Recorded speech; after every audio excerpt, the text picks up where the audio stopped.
боридани борон аз он шаҳодат медиҳад, ки имсол барои мардуми тоҷик соли пурфайзу бобарор мешавад, махсусан барои деҳқонон.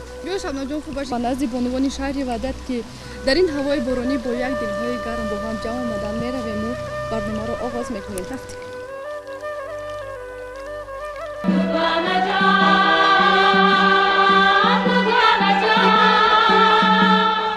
салом модарону хоҳарон ва дугонаҳои азиз. боз мову шумо тариқи шабакаи дӯстдоштаамон Тоҷикистон бо ҳам пайванд гаштем то бо ҳам роз гӯем аз шахсони боҳунар. боз омадем аз паймону орзу, аз иҷоду ҳунар, аз дастони пуреҷозу меҳнатофари ҳунармандон пайғом расонем. рӯ ба рӯ бо ҳам парда аз розҳои ширин ва хотираҳои нек бардорем. аз диёри фасонаҳои эҷод қисса кунем ва ҳусни оғоз мебахшем бо ин гуфтаҳо барномаи дугонаҳоро. чун солҳои 2019-2021 солҳои рушди деҳот, сайёҳӣ ва ҳунарҳои мардумӣ эълон гардааст, мо гурӯҳи эҷодии барнома низ тасмим гирифтем, ки барномаи дугонаҳоро минбаъд низ дар шаҳру ноҳияҳои ҷумҳурӣ сабт намоему лаҳзае канори ҳам бошем. нагуфта намонад, ки дар барномаи имрӯза нақши зан монда дар корҳои хайру эҳсонкорӣ ва пешгирӣ аз харҷи беҳуда бо иштироки бонувони шаҳри Ваҳдат матраҳ мегардад. тавассути ҳамин барнома муайян мешавад, ки бонувони шаҳри Ваҳдат то кадом андоза сарфаю сариштакор ҳастанд.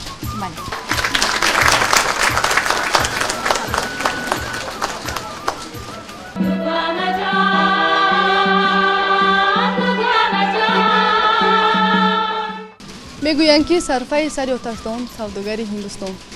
ман фикр мекунам, ки барои сарфакорӣ дар оила бояд бонувони азизи мо ба исрофкориҳои зиёд даст назананд. маҳз харҷҳои зиёдатие буд, ки ҳукумати ҷумҳурии Тоҷикистон қонунеро дар бораи танзиму анъана ва ҷашну маросим қабул намуд. нигоҳи шумо оиди қабул намудани қонуни мазкур чӣ гуна аст? пас аз қабули ҳамин қонун ман ҳаминро гуфтанӣ ҳастам, ки зиёдтар мардум барои ба қайдгирии ақди никоҳ ба бахшҳои сабти асноди ҳолати шаҳрвандӣ муроҷиат менамоянд, зеро дар ин ҷо ҳам шумораи автомашинаҳо ки бояд дар ҳақиқат барои ба қайдгирии ақди никоҳ биёянд ҳамин танзим дароварда шуд. инчунин шахсоне ки бояд ҳангоми ба қайдгирии давлатии ақди никоҳ иштирок намоянд ба танзим дароварда шуд ва инчунин он маъракаҳое ки камхарҷ гардиданд дар асоси талаботҳои ҳамин қонун, ин пеш аз ҳама барои беҳбудии халқ, барои ғанӣ гардидани зиндагии онҳо, барои он ки буҷети оилаи онҳо ғанӣ гардонида шаваду ба ҳамин барои сарфаи дигар, масалан он ашёҳое ки барои рӯзгор дар ҳақиқат зарур мебошад, ин чиз ба танзим дароварда шуд. беҳтарин фикр мекунам қонун дар ҷумҳурии мо ҳаст, ки маҳз ба манфиати худи шаҳрвандони ҷумҳурии Тоҷикистон ҳамчун қонуни миллӣ равона карда шудааст. маълум азиз, назари шумо дар ин хусус чӣ гуна аст? кулли занони шаҳри Ваҳдат имрӯзҳо қонуни мазкурро хуб қабул намуданд ва тибқи тамоми муқарраротҳои ин қонун корбарӣ карда истоданд. имрӯз занҳое ки харҷи зиёдатӣ дар тӯйҳои маъракаҳои худ доштанд, онро тамоман аз байн бурданд ва он пасандозҳое ки дар оилаи худ доранд, онро барои кушодани цехҳои дузандагӣ, курсҳои омӯзишӣ ва ҷалб кардани занони деҳот сафарбар карда истоданд. зане ҳаст дар шаҳри Ваҳдат, ки бо пасандози худ барои рафтани зиёрати Каъба онро барои таъмири мактаб дар ҷамоати деҳоти Гулистон сарфа намуданд. занони дигари ҷамоати деҳотҳои шаҳри Ваҳдат, ки 11 ҷамоату шаҳракро дар бар мегирад, дар деҳаҳои дурдаст курсҳои кӯтоҳмуддати дузандагиро ривоҷу равнақ дода истоданд. ҳунарҳои зардӯзӣ, гулдӯзӣ, сабадбофӣ ва дигар ҳунарҳои мардумиро бахшида ба соли 2019-2021 ки солҳои рушди деҳот, сайёҳӣ ва ҳунарҳои мардумӣ эълон гардидааст, хуб қабул намуда барои ба буҷаи оилаи худ фоида овардан корҳои назаррасро ба анҷом расонида истодаанд.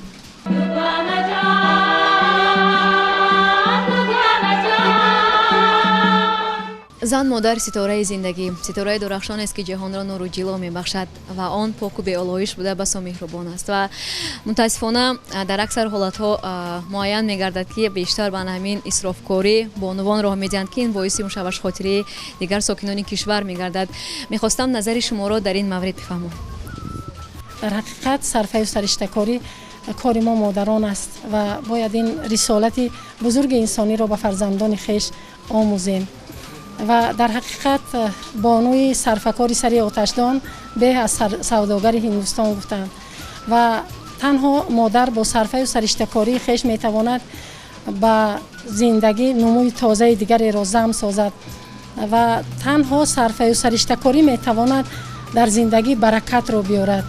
برکت زندگی از صرفه و سرشته‌کاری مادر ابتدا میگیرد. مادران بزرگ ما این رسالت بزرگ انسانی را به ما دادند و ما باید به فرزندان دهیم. فرزندان ما به فرزندان خویش دهند و به میراث گذارند، چون که حیات خود این را تقاضا میکند و بسیار خوش است که من همین تغییر و علاوه ها به قانون جمهوری تاجیکستان درباره تنظیم عنعنه و جشن مراسم توانست باز یک تکان جدی را میان جامعه راه اندازی کند، چون که وقتی که سطح زندگی مردم روز از روز بالا می رود اصلا باید ما به اسرافکاری راه ندهیم، خودنمایی نکنیم و توانیم تا حدی که می توانیم باید در زندگی ما به اطرافیان نظر اندازیم. از صرفه و سرشته‌کاری خویش توانیم دستی مدد به اون گروه های نیازمند، به حق همسایه که نیاز به چیزی دارد، یا اینکه به جامعه نظر اندازیم به یتیمان کل. خیرد والای انسانی همین است که او تواند دستی دیگران گیرد. این رسالت بزرگ را باید از پیشوای معظم خویش آموزیم که این شخصیت بزرگ در هر سخنرانی به تاکید میگویند که باید ما در جامعه میان مردم همیشه کاربری کنیم و همیشه در مد نظر داشته باشیم که اونهایی که نیازمندند اونها را دستگیری کرده باشیم. میگویند هر کی خنداند تیمی خسته رو باز یابد جنتی در بسته رو.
اقبال جان مادر انسانی کامل باشد شاه پسرم علیا ماه پسرم علیا ماه پسرم علیا شاه پسرم علیا ماه پسرم علیا ماه پسرم علیا شاه پسرم علیا ماه پسرم علیا شاه پسرم علیا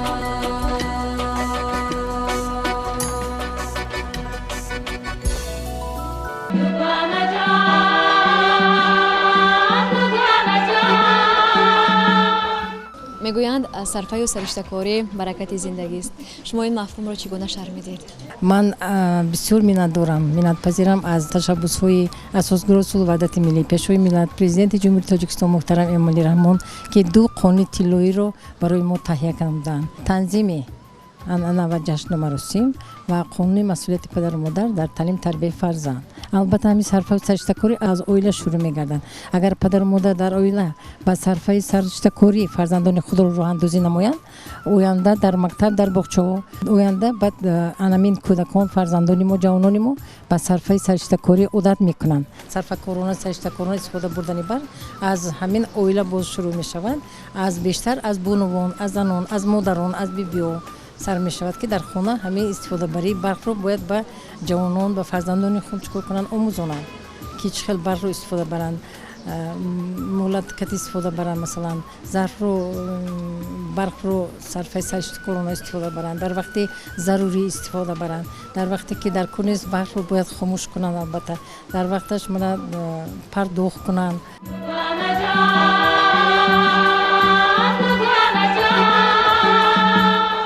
масъалаи сарфаву сариштакорӣ дар байни занону бонувон яке аз масъалаҳои муҳими рӯз мебошад ва мо ҳамарӯза дар ҳаёту фаъолияти рӯзгордорӣ ва оиладории худ кӯшиш ба харҷ медиҳем, ки тамоми тӯю маъракаҳо дар тибқи талаботи қонуни ҷумҳурии Тоҷикистон дар бораи танзими анъана ва ҷашну маросим баргузор намоем ва мо он маблағҳое ки дар тӯю маъракаҳо серхароҷот сарф менамудем, ҳозир бошад баъд аз қабул гардидани қонуни мазкур мо бештар он маблағҳоро ба донишомӯзӣ ва касбомӯзии фарзандонамон бештар мо сарфа менамоем.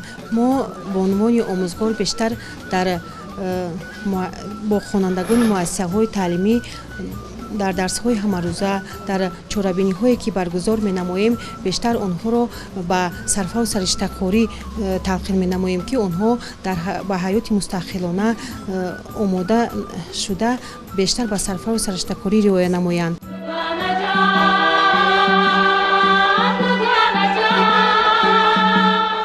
муаллим азиз, мехостем фикру андешаи шуморо оиди исрофкории бонувон дар тӯи маросим фаҳмем. дар бисёр ҷашну маросимҳое ки мо мезорем, занҳо аслан ба сарфаю сариштакорӣ роҳ намедиҳанд. бештар маблағҳои зиёде аз бонк мегиранд ва мехоҳанд ки тӯйҳои худро бо дабдама гузаронанд. ба ин мақсад онҳо ба хатогиҳои ниҳоят ҷиддӣ роҳ медиҳанд, чунки маблағҳое ки аз бонк мегиранд, онҳо дар сари вақт дастрас карда наметавонанд. баъдан муносибати хештавори байни қудоҳо он қадар хуб намешавад ва ҷангу ҷидол дар оила оғоз мегардад. аз ҳамаи модарон хоҳиш мекардам, ки пеш аз ҳама ба сарфаю сариштакорӣ на ин ки дар оилаи худ, балки ба фарзандони худ онро ҳидоят кунанд, нишон диҳанд. ман ҳамчун омӯзгор миро гуфтанӣ ҳастам, ки баробари ворид шудани муассиса ман ба шогирдони худ аввало аз сарфаи сариштакорӣ бо бачаҳо суҳбат мекунам ва чунки онҳо дар оянда чун мо модар ҳастанд ва ҳаёти оилаи худро қадам мегузоранд, бигзор дар оила онҳо сарфаю сариштакор бошанд. қабл аз қарор қабул кардани қонуни мазкур буданд ҷашну маросимҳое ки хароҷотҳои ниҳоят зиёд сарф мекарданд ва масалан гаҳворабандон мекарданд, арӯсбинон мекарданд, қудоталбон мекарданд, ки дар ин маросимҳо, дар ин ҷашнҳо маблағҳои ниҳоят зиёд сарф карда мешуд. ва ин маблағҳоро баъзе оилаҳое буданд, ки نداشتن همین مبلغ ها رو از بانک ها قرض میگرفتن و همین قرض ها رو در وقتش گردوندن نمیتونستن. سببی مثلا جنگ و جنجال در بین اویله ها میشد پیدا میشد و همین طریق حادثه های بودن که اویله ها از همدیگر جدا میشدن. بعضا وقت خداها با همدیگر میگفتن که من خدای فلان کس این چیزا آورد انا شما نه آوردید.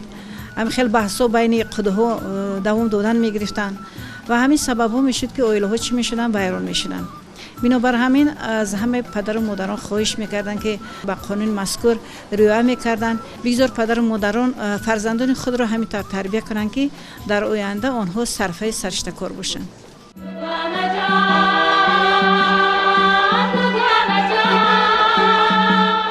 بینندگان گرامی، هم صحبت ما هستند شمسیه صادق و هنرمند از شهر وحدت و نگفته نماند که شمسیه صادق و چهره خیلی آشنا هستند، مخصوصا در برنامه دوگانه ها بار دیگر نیز اشتراک کرده بودند و با هنر سبد بافی خود توانستند که دل چندین نفر بینندگان را تسخیر نمایند و البته که مخلصان خود را نیز پیدا نمودند. از سال 2000 این جانب به این هنر مشغول هستم.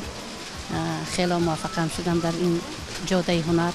من از سال 2011 سر کرده در با اگنتی مهنت و شغل اهالی در شهر وحدت بوده. من معلم سبد باف شده کار میکنم. تا این جانب هر سال یک مرتبه یا 2 مرتبه می شود تا 15-20 نفر زنهای خانه نشینی بیکار را با این شغل جلب میکنم، هنر آموزی میکنم. البته فخر میکنم که من چقدر شاگردای زیاد دارم. الکی کار رفته ایستاده است در جماعتی که من زندگی میکنم. در اونجا الکی من در 2 دهه خوراک دوزی، در 2 دهه سبد بافی، خنادی، گل دوزی پیش رفته ایستاده است. من از حکومت جمهوری، من از جناب عالی میnnتدار هستم که این سال 2019 رو سال رشد سیاحی دهات و هنرهای مردمی اعلان نمودند.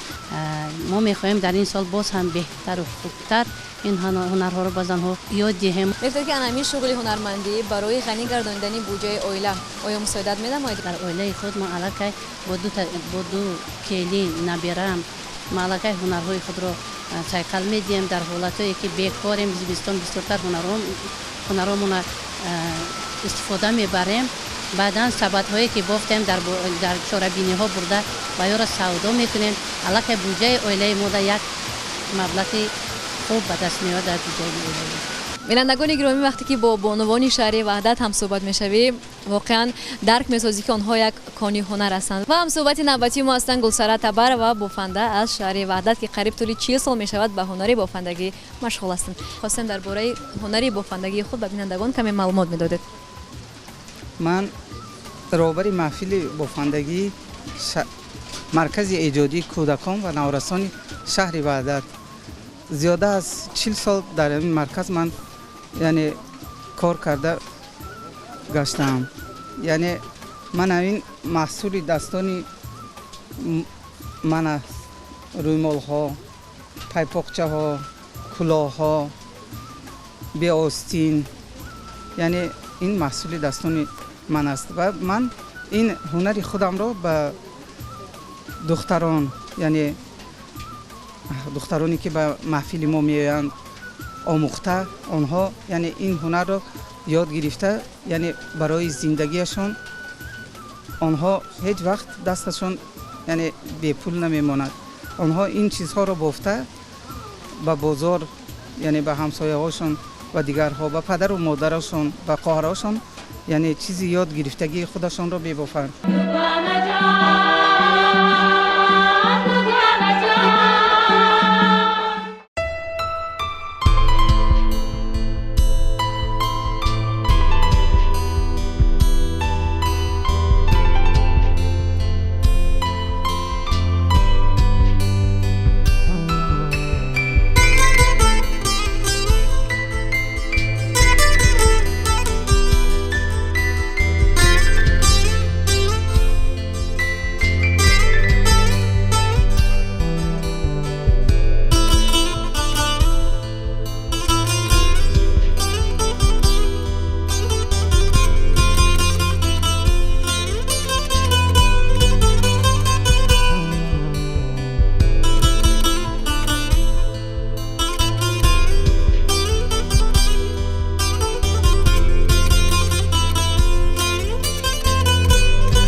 شده‌اند قانون جمهوری تاجیکستان درباره تنظیم عنعنه و جشن و مراسم در جمهوری تاجیکستان حتمی است، زیرا نشانداد آن یک نوع دستور است که ما را از صرف بیهوده پیشگیری می‌نماید.